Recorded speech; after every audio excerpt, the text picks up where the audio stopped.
Do you worry, and I say this obviously, you were a supporter of the Leave campaign, is this a worry that we're going to have at least a pause or a time of uncertainty over the level of foreign investment that's been so important to particularly the manufacturing economy in the last few decades?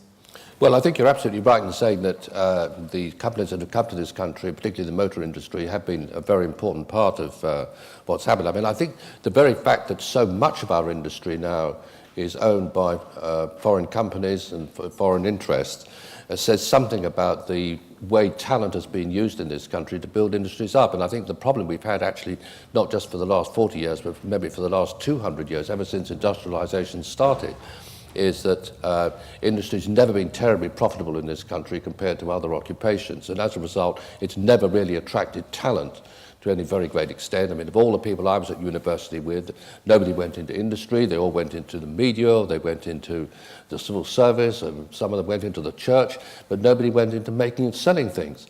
And I think what's then happened in this country is that we've finished up by a lot of these companies being poorly run and then becoming takeover targets, and they are owned by the Japanese and other people.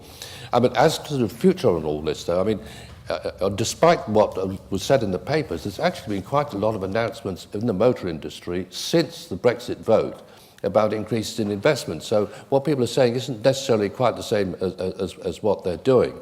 But it really does seem to me that, you know, if the worst that could happen, which I don't think it will, is we finish up with a 10% tariff on cars, but the devaluation of the pound has been 20%. I mean, it seems to me to be extremely difficult to believe that these people are in a worse shape in terms of profitability and competitiveness than they were before.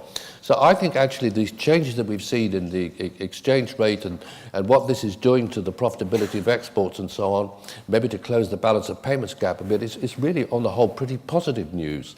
And I think really very important in terms of rebalancing the economy and therefore enabling us to move ahead with a reasonable amount of investment. But as I said earlier on, I think the real key to productivity more than anything else is to get the level of investment up.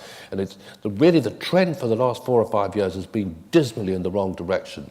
Down from about 17%, I think it was, in 2011 or 2012, post the 2008 crash, and now down to about 12%. I mean, this is a disastrous outcome which really does need to be reversed.